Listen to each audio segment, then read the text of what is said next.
Muy buenas noches, mis queridos hermanos, y gracias nuevamente por estar conectados con nosotros en nuestra serie de estudios, El Gran Conflicto. Yo espero que cada uno de ustedes se encuentre con bien, se encuentre bajo las bendiciones de nuestro Dios. Nosotros reconocemos que la vida no es fácil, no ha sido fácil la vida. Cada uno de nosotros hemos tenido que pasar momentos difíciles, desafíos grandes. Pero nunca olviden por qué estamos haciendo estos estudios, ¿verdad? Que nosotros queremos enfatizar a Cristo Jesús como nuestro campeón. Y Cristo Jesús lo es. Así que cada vez que la vida se ponga difícil, confíen en Jesús plenamente. Yo espero que al final de lo que vayamos a estudiar hoy, usted también tenga eso muy en claro. Ahora, mis queridos hermanos y amigos, yo sé que han pasado algunas semanas desde que nosotros tuvimos nuestro último estudio en esta serie. Si es que usted lo está viendo en vivo, si no lo está viendo en vivo, de repente no ha pasado muchas semanas, a lo mejor vio el último estudio ayer. Pero les prometo que la pausa que tuvimos no fue intencional. Realmente hubieron asuntos del calendario que surgieron, diferentes eventos, aún la reapertura del templo de nuestra iglesia. Todo eso ha afectado un poquito lo que hemos podido hacer los viernes. Entonces, nosotros hemos tenido que pausar eso, su servidor ha tenido que pausar eso, ¿verdad? Pero aquí estamos de nuevo, listos para estudiar los grandes temas del gran conflicto entre el bien y el mal, como lo presenta la Biblia. Ahora, en nuestro último estudio, nosotros, espero que todavía se recuerden de nuestro último estudio, nosotros nos pusimos a estudiar la tentación de Jesús en el desierto. Las tres tentaciones que sucedieron al principio del ministerio de Jesús fue específicamente lo que vimos. Para muchos de ustedes, las tentaciones de Jesús no era nada nuevo, ¿verdad? Es un tema que hemos escuchado muchas veces, sea de púlpito o estudio bíblico. Pero tal vez lo que nosotros vimos en ese estudio, en el último estudio que tuvimos, el estudio número 7, fue algo diferente. Y yo digo esto específicamente porque nosotros estudiamos las tentaciones de Jesús no en la forma tradicional como se han estudiado, sino situamos las tentaciones en el contexto de la Biblia, ¿verdad? Como parte de la historia de la Biblia, la metanarrativa que nosotros venimos mencionando desde el principio de esta serie de estudios. Y al hacer eso, cuando nosotros comenzamos a ver la tentación de Jesús o esas tentaciones de Jesús, los 40 días en el desierto, y lo vimos en el contexto de la Biblia, comenzamos a hacer algunas conclusiones importantes. Primero, el protoevangelium de Génesis 3:15, ¿verdad? Cuando decimos protoevangelium, hablamos de la primera mención del evangelio en la Biblia. Es sumamente importante en la historia de la Biblia, obviamente, ¿verdad? Porque eso nos lleva hasta el mero momento de la tentación y más allá todavía. De acuerdo, esto fue segundo, de acuerdo con el texto, Dios promete victoria a través de y en la simiente de la mujer, es decir, la victoria sobre el enemigo, sobre la serpiente, todo lo que la serpiente había hecho en el jardín del Edén, se llevaría a cabo en los hijos de la mujer. Y en la Biblia, ¿verdad? Nosotros íbamos viendo esto en ese último estudio, en la Biblia, el primer instante de un hijo de Dios en la Biblia o alguien o un grupo de personas que es proclamado como hijo de Dios, es en referencia al pueblo de Israel en tiempos antiguos, en los primeros 5 libros de la Biblia. Les recuerdo las palabras de Éxodo capítulo 4, versículos 22 al 23. Miremos esto por un momento. Ahí está nuestra Biblia, ¿verdad? Vamos a ir a Éxodo capítulo 4, versículo 22 y 23, que de paso fue un texto que nosotros leímos en aquel entonces. ¿Qué es lo que dice el texto, verdad? Vamos a ver, aquí está. Éxodo capítulo 4, versículos 22 y 23. Dice, y dirás a Faraón, Jehová ha dicho así, Israel es mi hijo, mi primogénito. Ya te he dicho que dejes ir a mi hijo, aquí está, ¿verdad? Ir a mi hijo, para que me sirva, mas no has querido dejarlo ir. He aquí, yo voy a matar a tu hijo, tu primogénito. Entonces, ustedes notan que aunque Dios viene y obviamente, ¿verdad? Muchas personas han existido que son fiel a Dios hasta este punto. Pero cuando llegamos a Israel, literalmente Dios viene y describe a Israel como hijo, como su hijo. Pero curiosamente, aunque nosotros vemos, y ese fue un texto que leímos en el último estudio, aunque nosotros vemos este concepto de hijo manifestado en el pueblo de Israel, la historia de la Biblia nos demuestra que Israel no cumplió la promesa de Génesis 3:15, esta idea de que en la simiente de la mujer, en el hijo de la mujer, iba a haber victoria. A lo contrario, ¿verdad? Nosotros cuando vimos la historia de Israel como hijo de Dios, falló en muchas maneras y de diferentes formas. En tanto que nosotros cuando comenzamos a ver todo esto, nosotros vimos claramente que la experiencia de Israel fue una completamente diferente a lo que uno espera que sería la experiencia del Hijo de Dios. Hicimos un resumen de esto. Vimos 5 cosas que la Biblia nos menciona. Primero, que en Israel nosotros tenemos un pueblo, es decir, un hijo, que es sacado de Egipto por mano de Jehová, por supuesto. Pero, punto número 2, en Israel encontramos un pueblo, un hijo que no quiso ser sostenido por el pan que Dios proveía.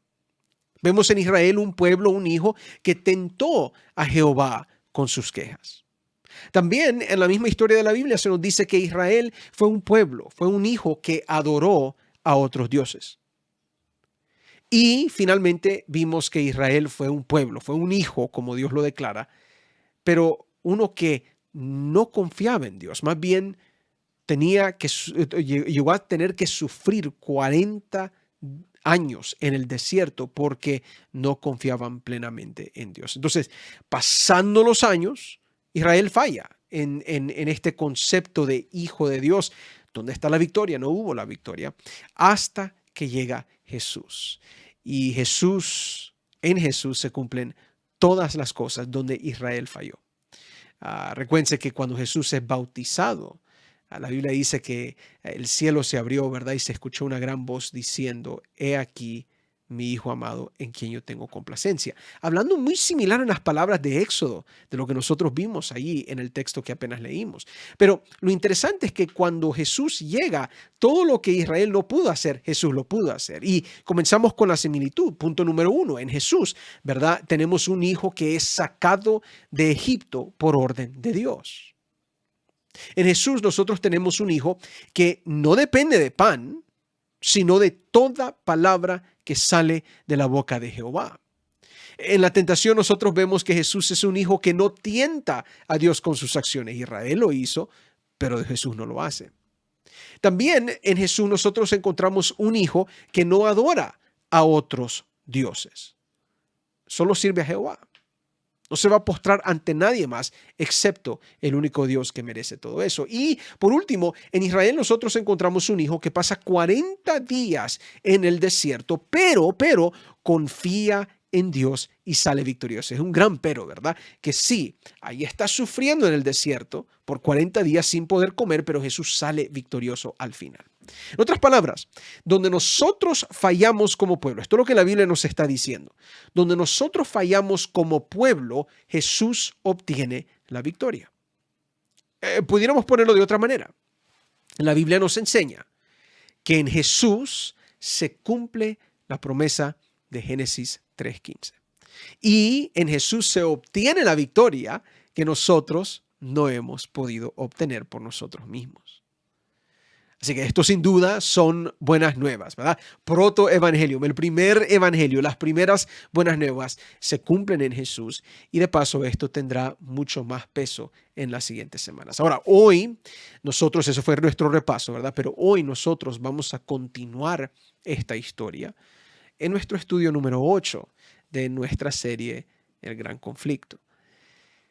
Este estudio va a llevar por título Jesús versus las huestes espirituales de maldad. Pero antes de comenzar a este estudio, yo les voy a invitar que inclinen su rostro conmigo en este momento. Vamos a tener una palabra de oración para que Dios pueda bendecir lo que vamos a ver en estos momentos. Les invito a que oremos. Querido Jesús, gracias nuevamente por permitirnos estar aquí reunidos a través de este medio, nuevamente regresando al estudio de la Biblia los viernes en la noche, listos para poder aprender más de tu palabra. Estamos pidiendo tu bendición en este momento, pero tal vez más que nada, estamos pidiendo la ayuda del Espíritu Santo para que nos enfoque en Cristo Jesús y que realmente estamos viendo es mucho más importante, tal vez, de lo que nos imaginamos, ese enfoque en Jesús. Quédate con nosotros en este momento al entrar al estudio de tu palabra. Pedimos tu bendición en este momento, en el nombre de Cristo Jesús. Amén y amén.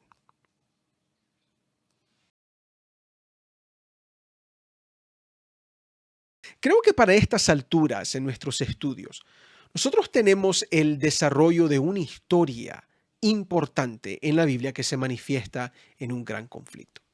Nosotros hemos visto cómo la Biblia se conecta de principio a fin, cómo fluye una armonía temática en las páginas de la Biblia. Y como el testigo principal de esta batalla entre el bien y el mal, la Biblia nos apunta directamente a Cristo Jesús. Ahora, en el estudio pasado nosotros vimos esto, ¿verdad? Nosotros vimos cómo el principio de la Biblia nos apunta a Jesús, específicamente allí en Génesis 3:15, cuando leemos la promesa de victoria en la simiente de la mujer o en un hijo de la mujer. Y como ya lo hemos dicho, esa promesa ahí mismo en Génesis 3:15 se cumple en Cristo Jesús plenamente. Nadie más que Cristo Jesús. Pero de nuevo, eso nosotros lo vimos desde el principio de la Biblia. Hoy nosotros vamos a comenzar al final de la Biblia. Es decir, hoy nosotros vamos a comenzar nuestro estudio en el libro de Apocalipsis. Ahora nosotros vamos a buscar Apocalipsis capítulo 12, ¿verdad? Vamos a leer Apocalipsis 12 de 1 en adelante. Pero antes de leer el texto, tenemos que reconocer lo que estamos leyendo en Apocalipsis 12. Usted tiene que saber exactamente qué es lo que se está, lo que está pasando aquí, pero en el contexto del mismo libro de Apocalipsis. Apocalipsis 12 es efectivamente la porción central del libro de Apocalipsis. Si nosotros fuéramos a examinar el libro de Apocalipsis en forma panorámica, como diría mi profesora, 30,000 pies de altura, ¿verdad? Estamos viendo todo. Si nosotros fuéramos a ver todo el libro por completo, nosotros nos daríamos cuenta que el libro de Apocalipsis es altamente organizado, tiene una estructura muy, muy, muy importante. Y yo se los ilustro a través de un bosquejo que presenta el doctor Ranko Stefanovic en su comentario del libro de Apocalipsis, profesor en la Universidad de Andrews. El libro de Apocalipsis, de acuerdo a él, se organiza de la siguiente manera, y ustedes lo están viendo en la pantalla aquí, ¿verdad? Tenemos primero el prólogo. Tenemos las promesas a los que vencieren, es decir, el promesa que se encuentran en las 7 iglesias. Punto C, Dios obra por la salvación del ser humano. Después tenemos la ira de Dios mezclada con misericordia y ustedes ven los capítulos correspondientes. Tenemos la comisión de Juan a profetizar. Después tenemos la gran controversia entre Cristo y Satanás. Después comenzamos a ver la iglesia que proclama el evangelio del tiempo del fin. El libro de Apocalipsis después nos habla de la ira de Dios sin mezcla de misericordia, después la obra de Dios por la salvación del ser humano que es completada y en penúltimo lugar tenemos el cumplimiento de la promesa a los que vencieren y finalmente el epílogo. Ahora, en esta estructura que presenta el doctor Ranko Stefanovic, nosotros notamos lo que se llama un quiasmo.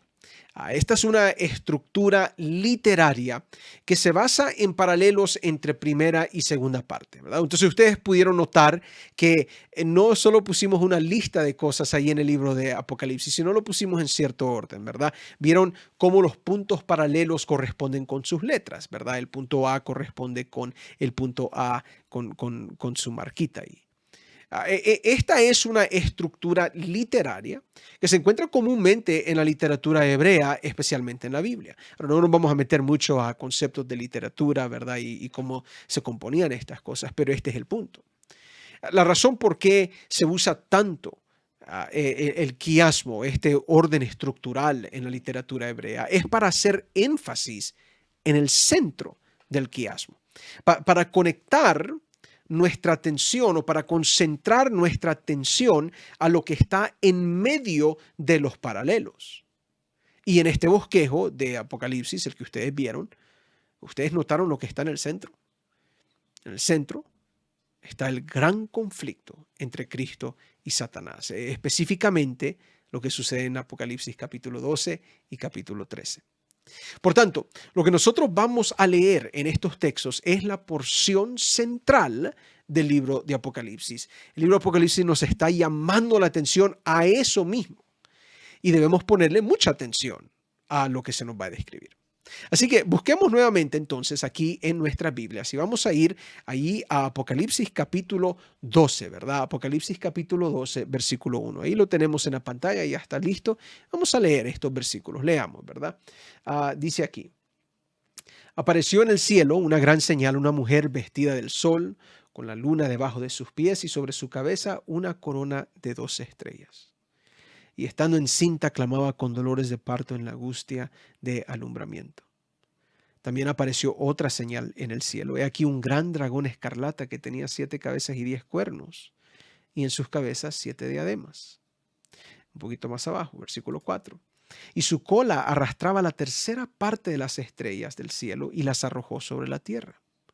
Y el dragón se paró frente a la mujer que estaba para dar a luz a fin de devorar a su hijo tan pronto como naciese. Y ella dio a luz a un hijo varón que regirá con vara de hierro a todas las naciones, y su hijo fue arrebatado para Dios y para su trono. Y el versículo 6 termina diciendo: la mujer huyó al desierto, donde tenía lugar preparado por Dios para que allí la sustenten por 1260 días. Ahora, sin pasar mucho tiempo en los símbolos de estos versículos, lo que quiero que ustedes noten es que hay 3 figuras principales en estos versículos que leímos, ¿verdad? Tenemos la mujer, tenemos el dragón y tenemos el hijo. 3 figuras principales: en la mujer, el dragón y el hijo. La mujer, como muchos de ustedes saben, es un símbolo de la iglesia o del pueblo de Dios. No queremos abundar mucho en eso, ¿verdad? Pero si ustedes tienen interés de aprender dónde está esta conexión, quieren buscar este concepto a más profundidad, aquí les estoy poniendo los textos. Estos versículos que ustedes ven en la pantalla son versículos, ¿verdad?, que relacionan en la profecía bíblica al pueblo de Dios con una mujer, ¿verdad? Es un símbolo para el pueblo de Dios, o en nuestro caso la iglesia, ¿verdad? Entonces ahí están los versículos para su información. No vamos a leer los versículos hoy por razones de tiempo nuevamente, pero lo que quiero que nosotros enfaticemos es lo que pasa entre el dragón y el hijo. Ahora, el dragón, de acuerdo a Apocalipsis capítulo 12, es nada más y nada menos que Satanás. Esto nosotros ya lo hemos visto en el pasado, pero por cualquier cosa leamos este texto nuevamente. Regresando aquí a nuestras Biblias, vamos a ir a Apocalipsis capítulo 12, versículo 9. Ahí está, ¿verdad?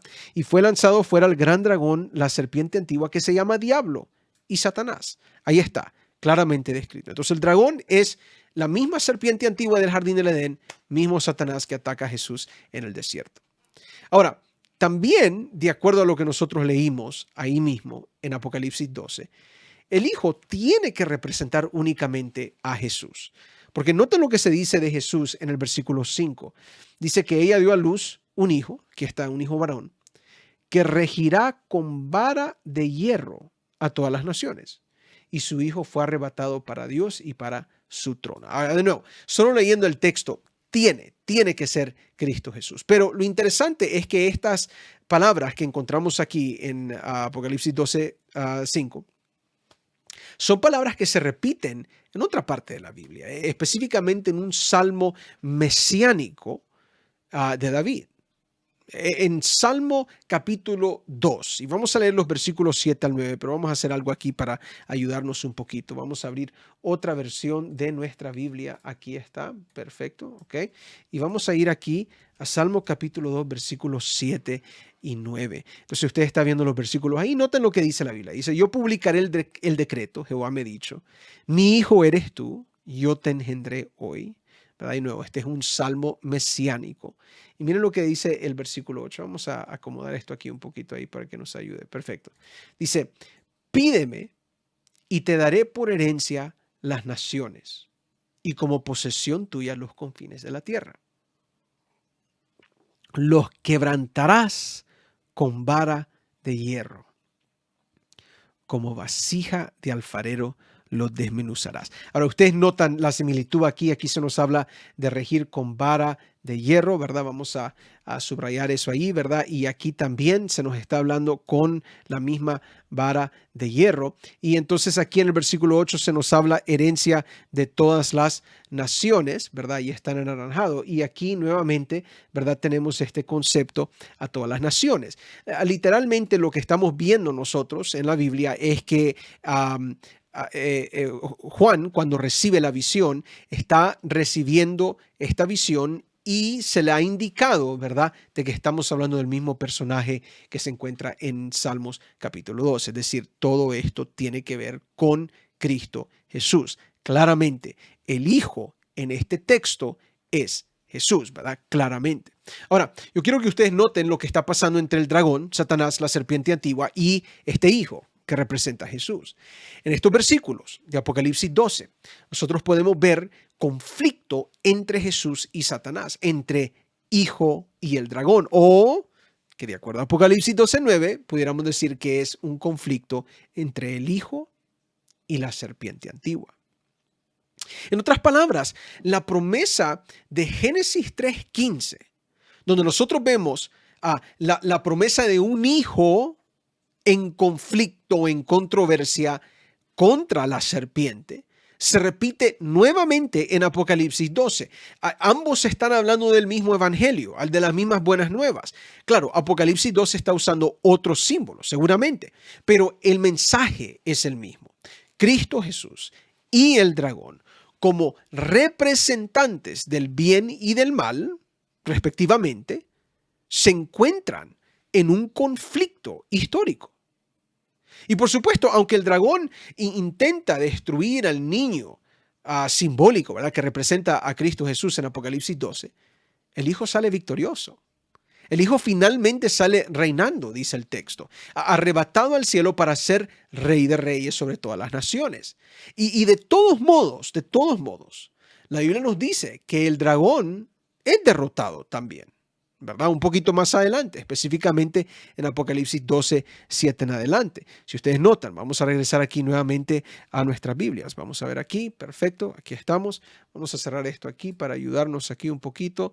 Entonces aquí está, Apocalipsis capítulo 12, versículo 7, un poquito más en el versículo 8, ¿verdad? Aquí está.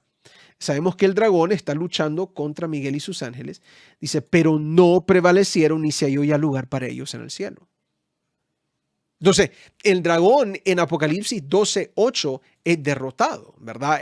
Absolutamente pierde la batalla. Por tanto, y noten muy bien lo que nosotros estamos diciendo. La Biblia en Génesis comienza con esta promesa, ¿verdad? La Biblia en Génesis comienza con esta promesa. Y la Biblia en Apocalipsis termina con esta promesa también. Y otra vez se manifiesta la gran armonía de la historia de la Biblia. En este contexto nosotros pudiéramos escribir un bosquejo sencillo de la Biblia, pero que nuevamente nos da un nuevo enfoque, o un enfoque que debería estar claro en nuestras mentes.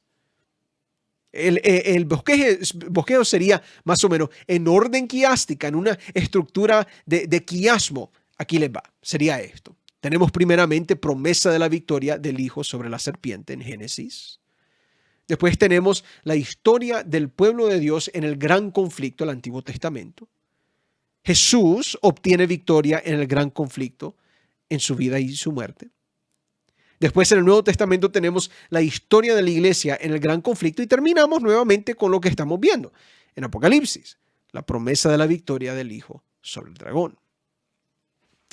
Cuando bosquejamos la Biblia de esta manera, nos encontramos otra vez con un quiasmo, pero específicamente el quiasmo nos está apuntando a algo, ¿verdad? Nos está dando un enfoque especial sobre el conflicto que Jesús tuvo durante su vida y su muerte. Es decir, esta es la historia principal, esta es la historia central de la Biblia, la victoria de Jesús sobre el enemigo.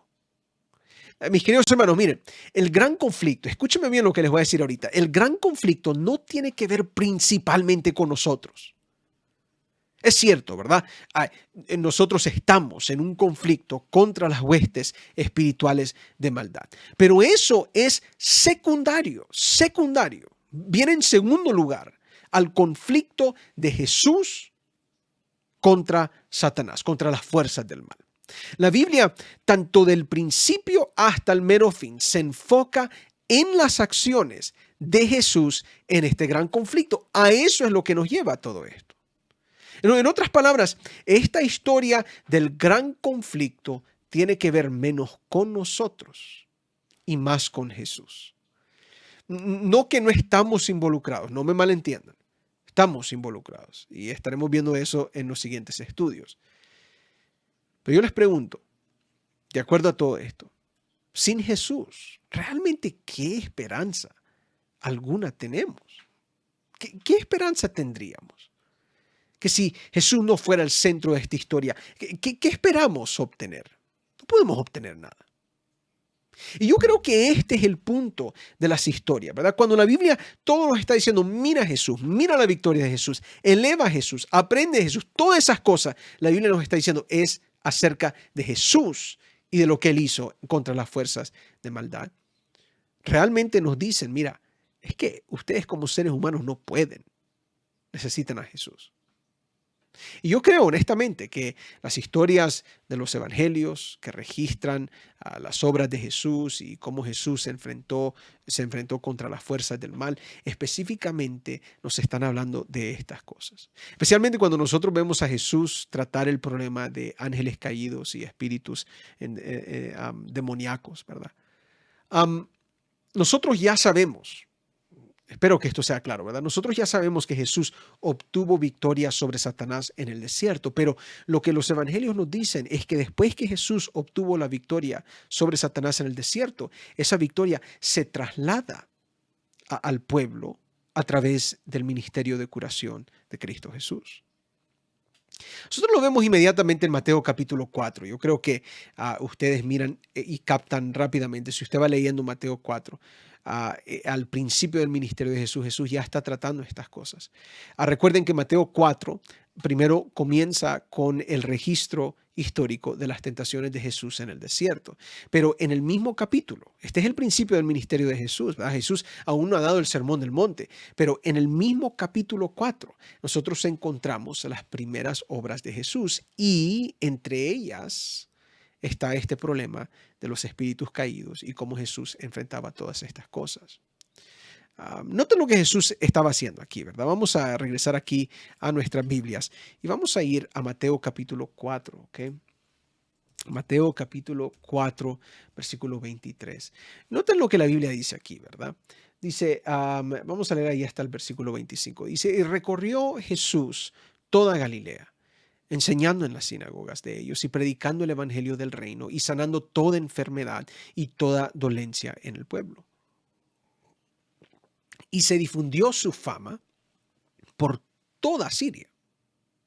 Y le trajeron, noten, todos los que tenían dolencias, los afligidos por diversas enfermedades y tormentos, los endemoniados, lunáticos y paralíticos, y los sanó. Y le siguió mucha gente de Galilea, de Decápolis, de Jerusalén, de Judea y del otro lado del Jordán. Ahora, muchas personas, pasados los años, ¿verdad? En los años que nosotros estamos viviendo ahorita, muchas personas con trasfondos teológicos y comprensiones, ¿verdad?, de la Biblia, muchas personas rechazan el concepto de endemoniados. Es más, algunas personas que atacan la Biblia como palabra inspirada de Dios, dicen que la gente en aquel entonces confundía enfermedades mentales con la posesión de demonios, ¿verdad? Este concepto de ser endemoniado. Ellos dicen, no, esa era una enfermedad mental. Ellos sencillamente no sabían. Ahora, personalmente, hermanos, yo no dudo que había problemas mentales, de enfermedad mental en aquel entonces. Ha sido algo real para toda la historia del ser humano. Pero si ustedes notan el texto que tenemos aquí en la pantalla, Mateo cuidadosamente hace distinción entre endemoniados y lunáticos. Ustedes notan aquí que él dice, ¿verdad? Literalmente, que él vino, ¿verdad? Sanaba todas las dolencias, le traían, ¿verdad? Pero aquí está, los endemoniados. Y también aquí dice los lunáticos y paralíticos. Es decir, para Mateo no hay confusión en este asunto. Jesús no solo sanaba las enfermedades mentales, sino también expulsaba demonios. Hay dos cosas distintas. Claro, Jesús podía sanar la enfermedad mental, pero también estaba el problema de los demonios, de estas fuerzas espirituales de maldad. El doctor Blumberg describe la situación de la siguiente manera. Quiero que noten esta cita, se las pongo aquí en la pantalla. Dice el texto: al contrario de lo que muchos creen hoy, el mundo antiguo distinguía con regularidad y cuidado entre las aflicciones atribuidas a los demonios y otras formas de enfermedad. La posesión demoníaca se consideraba una situación única en la que un espíritu maligno realmente tomaba el control de un individuo, actuando y hablando a través de esa persona con una independencia, al menos parcial, de su propia voluntad y conciencia. Casi todos en las sociedades antiguas creían en la realidad de la posesión demoníaca. En otras palabras, cuando Jesús sana endemoniados, estamos viendo literalmente la confrontación de Jesús contra las huestes espirituales de maldad, contra estos espíritus malos. No estamos hablando de enfermedades mentales. Hoy en día la gente ni cree en estas cosas, entonces, lógicamente, ¿verdad? Pero en aquel entonces esto era algo, parte de la realidad, que estas cosas podían suceder y sucedían. Entonces aquí estamos hablando literalmente de espíritus malignos. Y este problema de posesión demoníaca se manifiesta en la vida de Jesús en varias ocasiones, ¿verdad? Jesús constantemente está enfrentando, confrontando, expulsando, sanando a las personas de estos poderes de fuerzas espirituales de maldad. Por ejemplo, si nosotros regresamos aquí a la Biblia, una vez más, usted va a notar, ¿verdad? Aquí en Mateo 8, un poquito más adelante, nuevamente, la misma Biblia nos dice esto, ¿verdad? Cuando él está en la ciudad de Capernaum, miren lo que dice Mateo 8:16. Dice, y cuando llegó la noche, trajeron a él muchos endemoniados. ¿Y qué fue lo que él hizo? Con la palabra echó fuera a los demonios y sanó a todos los enfermos. Paso, estos mismos detalles se repiten en Marcos capítulo 1, versículo 32 al 34. Aquí vamos, ¿verdad? Marcos capítulo 1, versículo 32. Miren lo que dice aquí, en los versículos 32 al 34. Dice, cuando llegó la noche, luego que el sol se puso, le trajeron todos los que tenían enfermedades y a los endemoniados. Ahí está la diferencia, enfermedades y endemoniados. Y toda la ciudad se agolpó a la puerta. Y sanó a muchos que estaban enfermos de diversas enfermedades y echó fuera muchos demonios. Y esta es una frase muy interesante. Y no dejaba hablar a los demonios porque le conocían. Fíjense, ese detalle final que Marcos agrega, ¿verdad? Es un detalle muy interesante porque nos explica realmente lo que estaba sucediendo en estos actos de sanación. Jesús estaba mostrando, de acuerdo con Marcos, ¿verdad? Jesús estaba demostrando no solo la habilidad de poder sanarnos de los demonios, y expulsar los demonios, ¿verdad? Sino Jesús estaba mostrando autoridad y estaba demostrando fuerza sobre los demonios. Miren esa última frase ahí en el versículo 34 donde dice, y no dejaba, se las pongo aquí de nuevo, y no dejaba, Jesús no dejaba hablar a los demonios porque le conocían.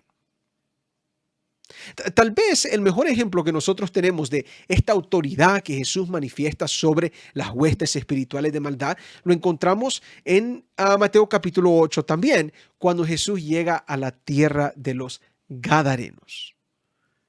Y usted conoce esta historia, muchos de ustedes conocen esta historia, pero la vamos a leer, así que vamos a ir aquí a Mateo capítulo 8, versículo 28. ¿Ok? Ahora, reconocemos algo aquí porque estos son estudios bíblicos, que no todos los evangelios presentan a dos hombres endemoniados, algunos presentan a uno.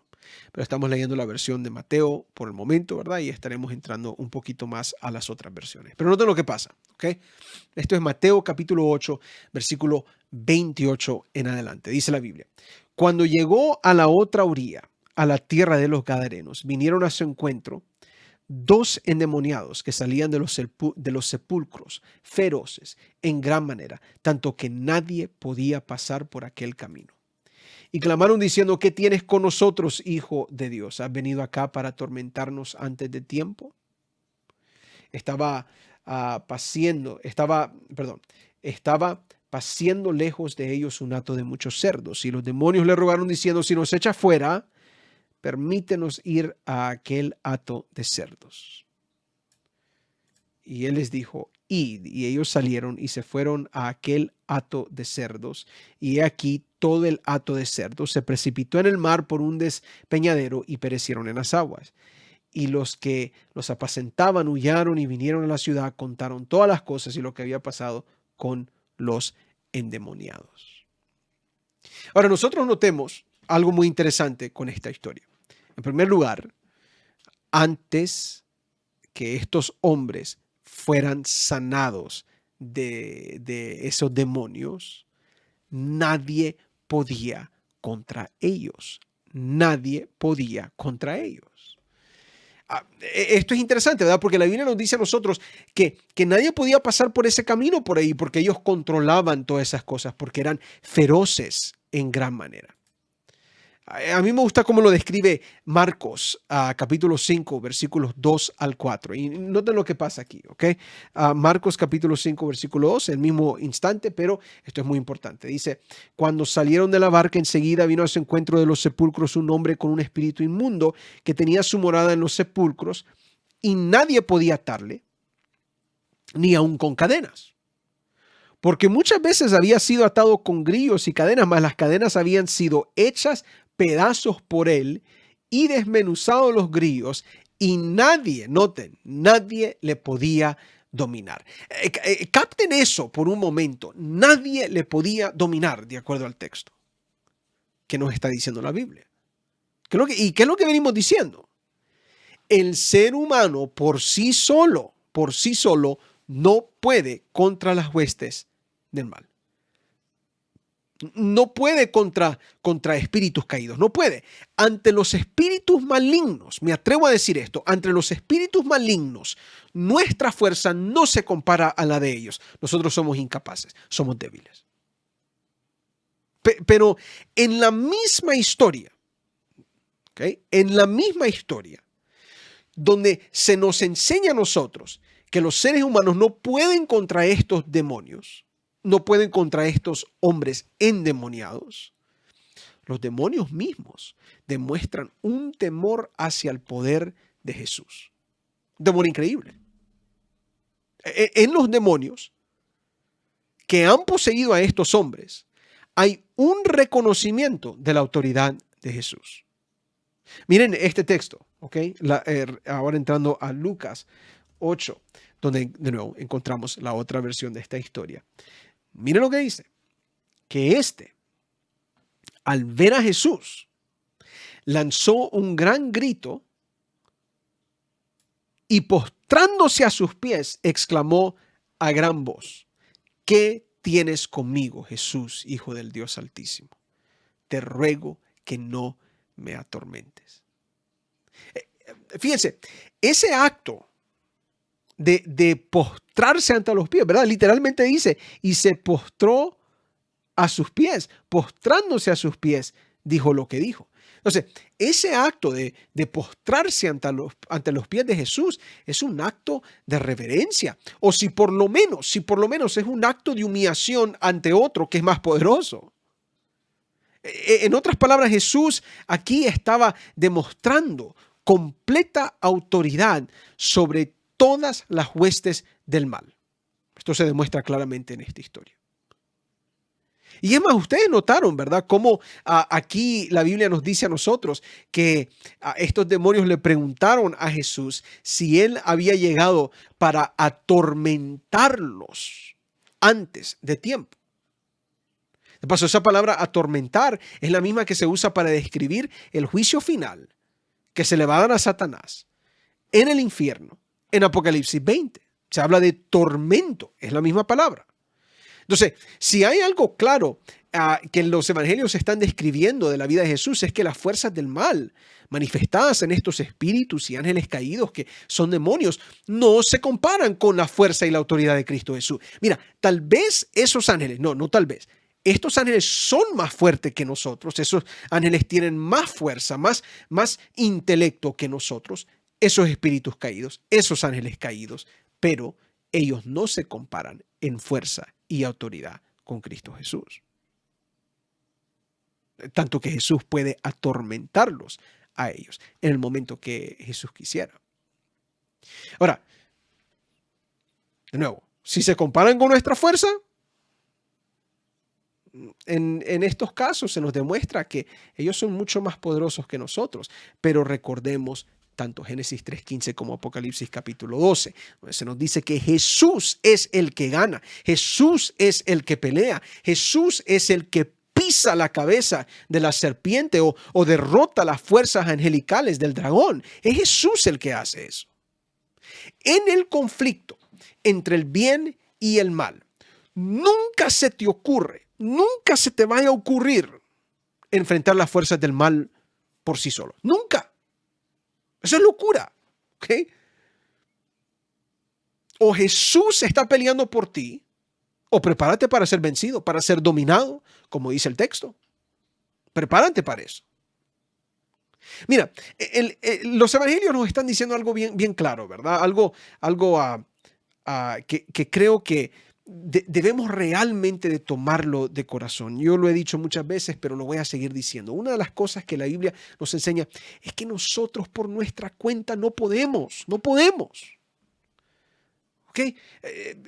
La lucha viene a nosotros, es cierto, pero en el momento que tú dices, yo puedo, no necesito de Dios, yo puedo, ahí estamos. Y mira, y lo tenemos como prueba lo que está pasando en el mundo. En el mundo tenemos un mundo desastroso. ¿Por qué? Porque poco a poco han rechazado a Dios, pensando que pueden solucionar los problemas de nuestro mundo, más bien lo que tenemos son más problemas.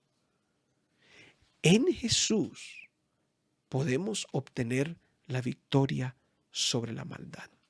Podemos obtener la victoria sobre el pecado.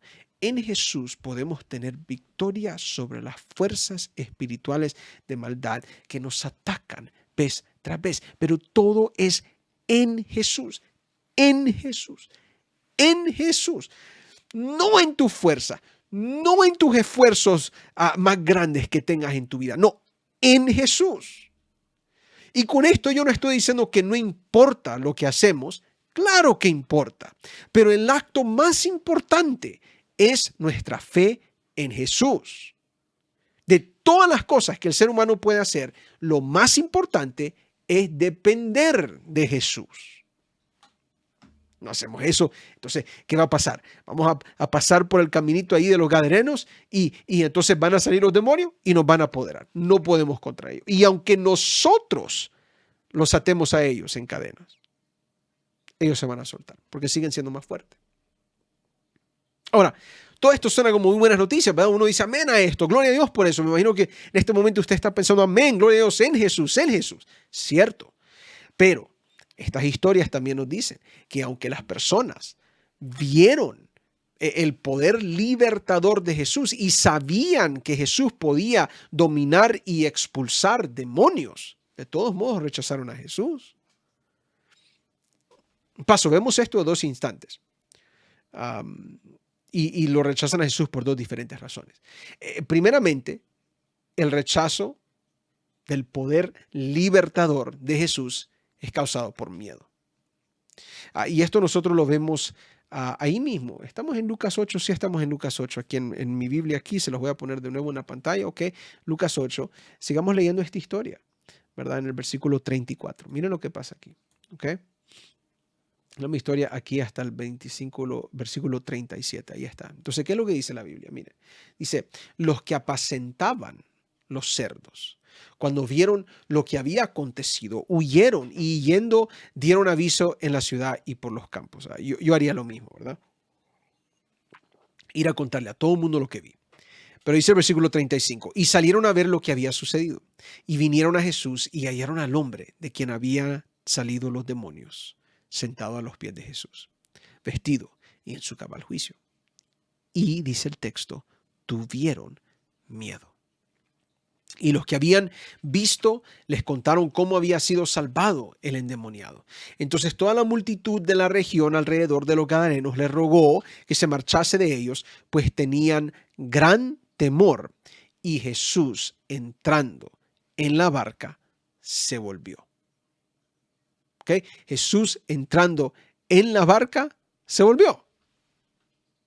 Entonces, ustedes notan,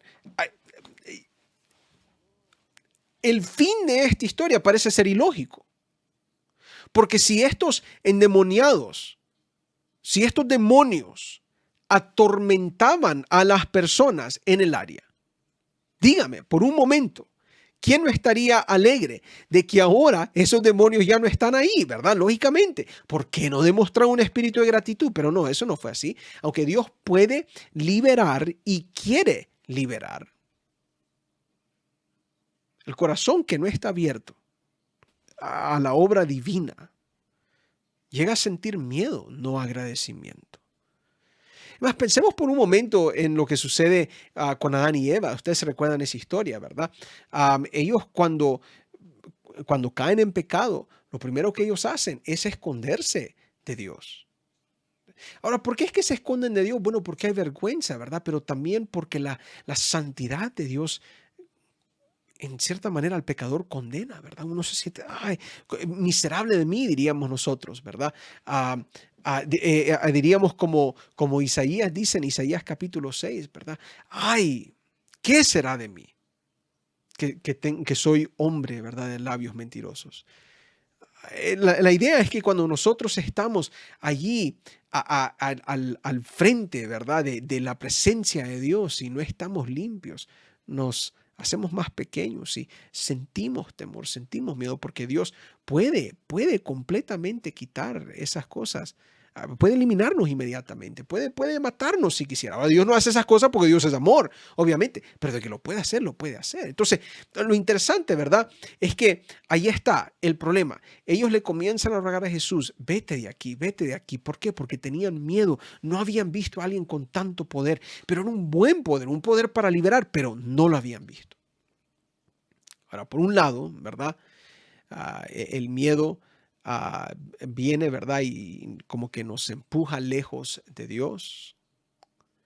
Pero por el otro lado, a veces nos asusta lo que Dios puede hacer en nuestras vidas si le permitimos. Mira, lo que Jesús demuestra en ese caso es un poder tan radical, ¿verdad? Que desestabiliza la vida de estas personas en esta historia. Y ahí está el problema, ¿verdad? Porque si Jesús vendrá a liberarte de las fuerzas del mal, prepárate porque los cambios que vienen son radicales.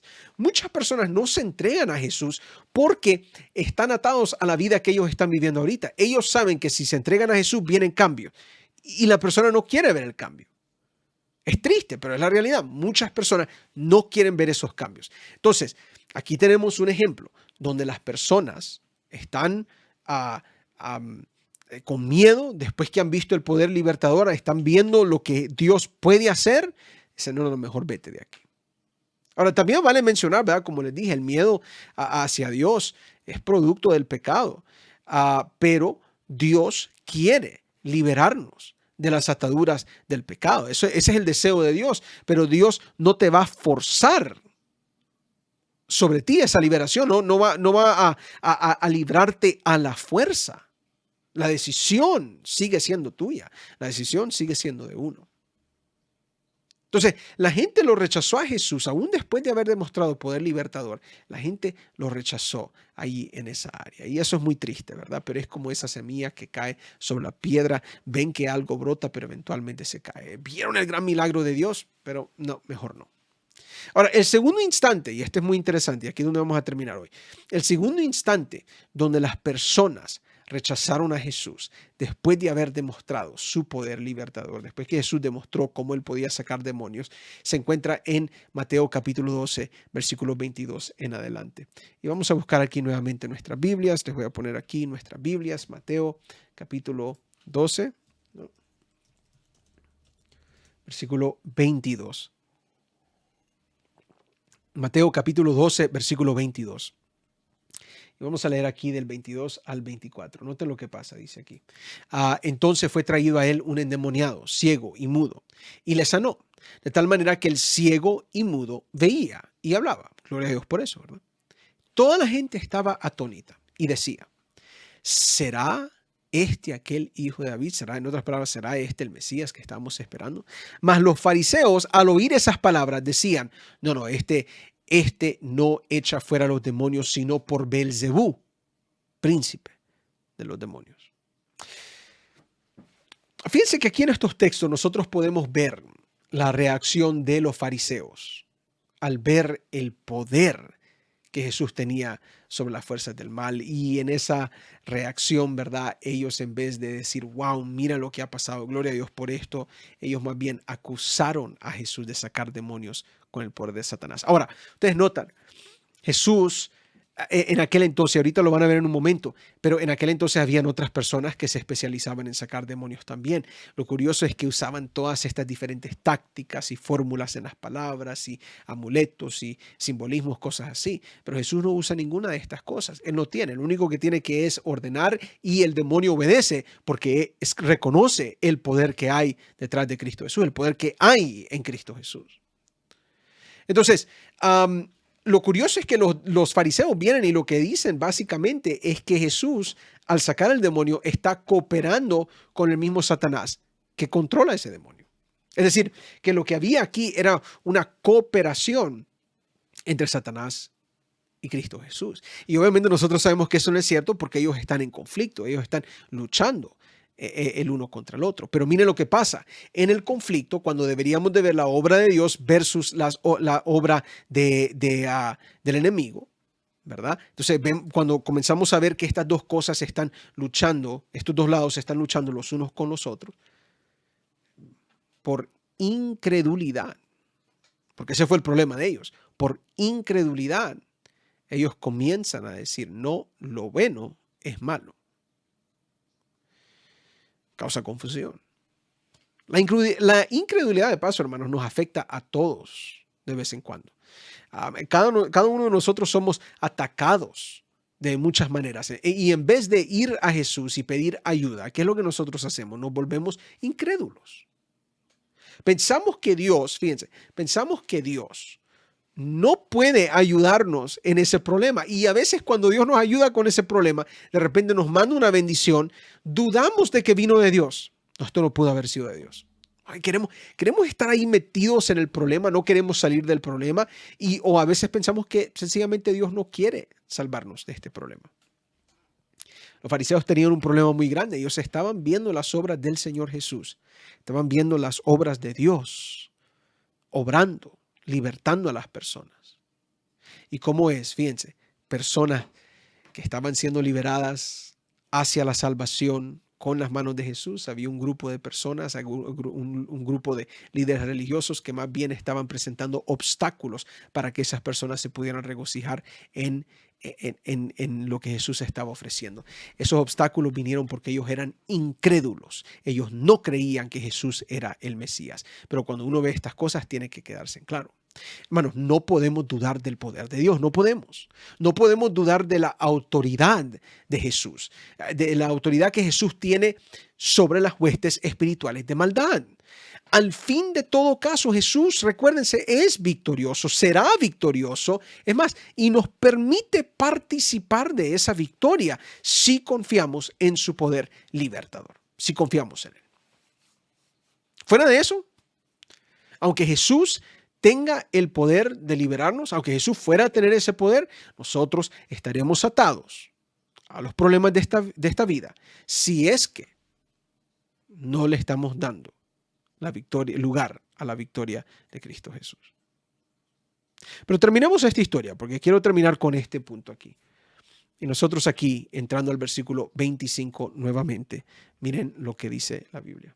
Versículo 25 en adelante. Dice aquí. Vamos a leer hasta a ver, ¿dónde se nos fue el versículo 25? Aquí está. Ok. Aquí, ¿dónde está? Sabiendo. Ok, ahí está.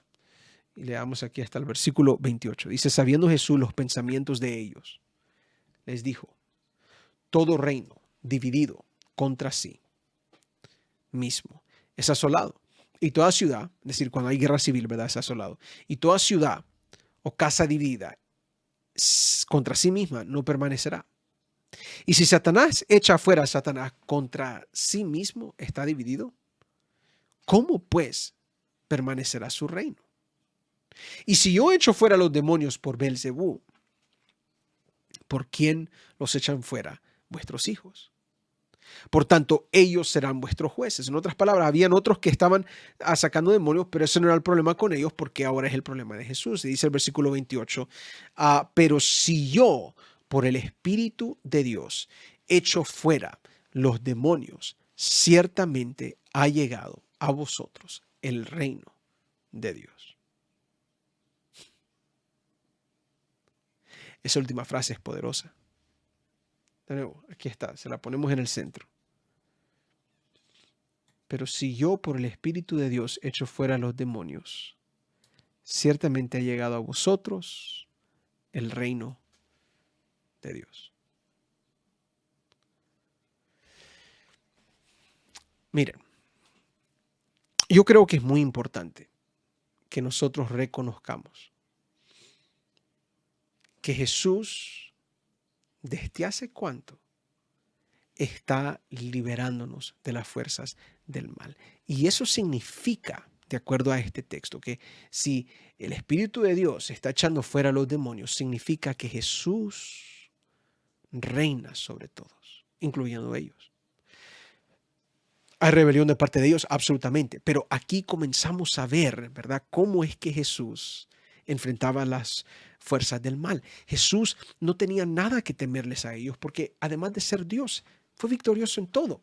Y cada vez entonces que nosotros pensamos en las fuerzas del mal atacando nuestras vidas, no necesariamente por posesión de demonios, pero por muchas otras maneras, puede ser en tu trabajo, puede ser en tu familia, puede ser en tu iglesia, como sea, vienen estos ataques de estos espíritus malignos, pero en Jesús encontramos un rey. Encontramos a alguien que nos defiende, que pelea por nosotros. Y aunque todavía no se ha manifestado completamente el reino de Dios, porque esperamos que venga por segunda vez, ¿verdad? Y reine por los siglos de los siglos, como dice la Biblia.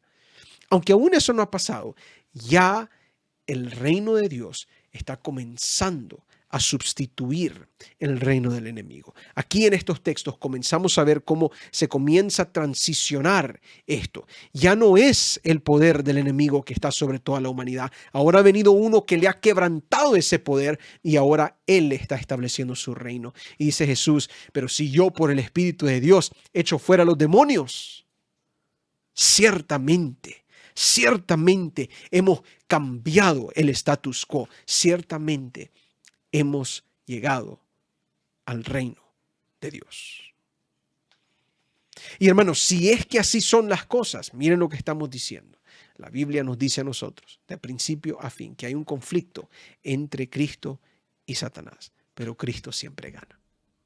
Cristo siempre gana. Desde principio a fin, Cristo siempre ha ganado. ¿Quieres prueba de eso? Bueno, hasta el momento, cuando los ataques de Satanás y estos ángeles caídos venían a enfrentar y atacar a las personas alrededor de Jesús, Jesús tenía una solución para ellos, tanto que podía expulsar los demonios con sus palabras, les callaba la boca cuando era necesario y arriba de eso los expulsaba y ellos mismos, estos demonios mismos, se postraban ante Jesús.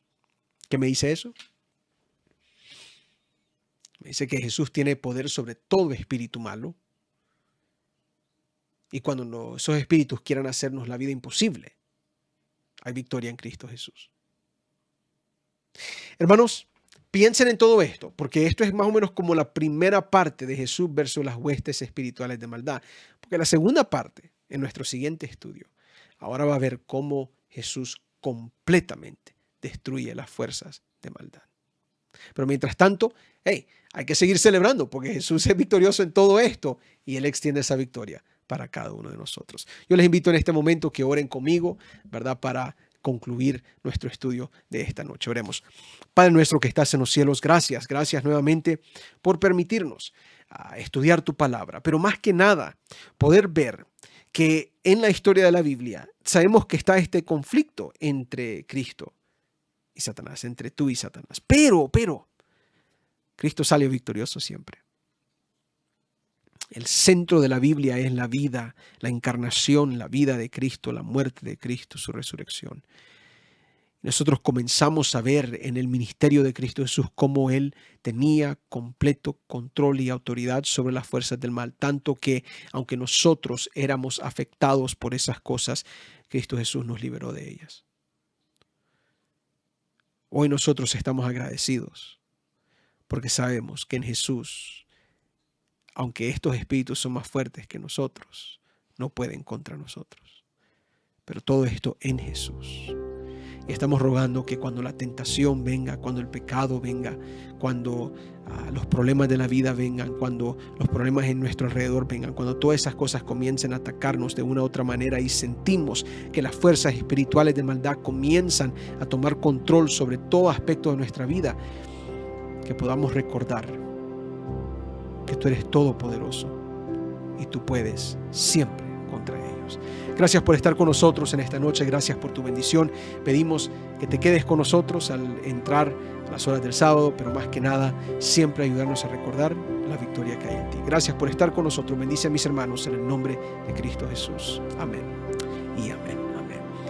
Muy bien, mis queridos hermanos, así que hemos terminado el estudio número 8. El estudio número 8 en nuestra serie El Gran Conflicto. Hemos regresado nuevamente a estos estudios, pero la lección es la misma. Siempre, recuerden, hay victoria en Cristo Jesús. Y Cristo Jesús demuestra completa victoria y autoridad sobre las fuerzas del mal. Las fuerzas del mal no pueden contra ti si tú estás detrás de Cristo Jesús. Deja que Él pelee por ti. Dios te bendiga. Pasa feliz noche. Sigamos estudiando la Biblia y si Dios permite, nos vemos en el siguiente estudio. Nos vemos pronto.